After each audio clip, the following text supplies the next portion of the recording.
بسم اللہ الرحمن الرحیم۔ السلام علیکم ناظرین، جو آپ کے پیچھے ہیں اس کی حفاظت کرنا اور جو آپ کے ساتھ ہیں اس کی عزت کرنا۔ عورت اپنے ہونٹوں کو دانتوں میں دبائے تو سمجھ جاؤ وہ مباشرت کرنا چاہتی ہے۔ خرافات کے لیے عورتوں کے پیچھے کبھی مت جانا، عزت، صحت، دولت سلامت رہے گی۔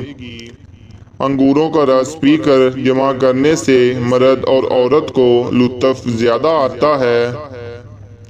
جب کہیں مہمان گئے ہو تو کھانے کو کبھی برا نہ کہنا۔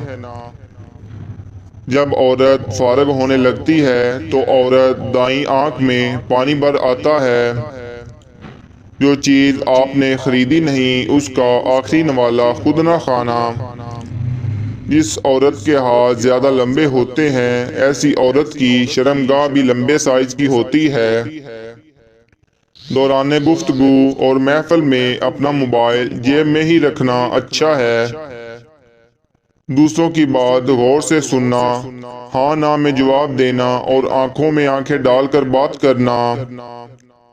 عورت کو ٹماٹر کھا کر مباشرت کی جائے تو عورت بہت جلدی فارغ ہو جاتی ہے۔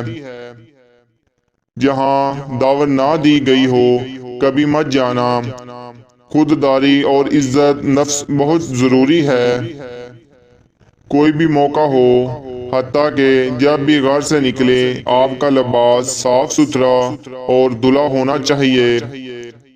جو کام آپ نے کیا اس کا کریڈٹ لینے کی بھی ضرورت نہیں۔ اگر غلطی ہو جائے تو تسلیم کرنے سے آپ کے پوائنٹس بڑھیں گے۔ گفتگو اور تحریر میں آپ کے الفاظ اور گرامر بہترین ہونے چاہیے۔ جب بھی گھر سے نکلیں آپ کا والیٹ اور کچھ رقم آپ کے جیب میں لازمی ہونی چاہیے۔ دیانتداری واقعی بہترین حکمت عملی ہے۔ ایمان والے ہی امانت دار ہوتے ہیں۔ کسی سے تعلقات کی بھیک کبھی مت مانگنا۔ خود میں قابلیت پیدا کریں کہ لوگ آپ کے ساتھ جڑنا چاہیں۔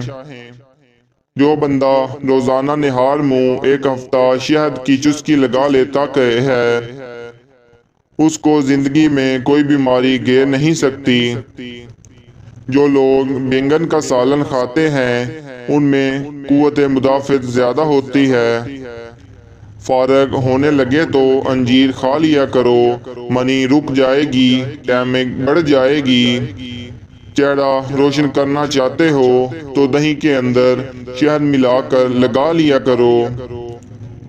مولی کا رس نکال کر چہرے پر مسل دینے سے چہرے کی جھریاں ختم ہو جاتی ہیں۔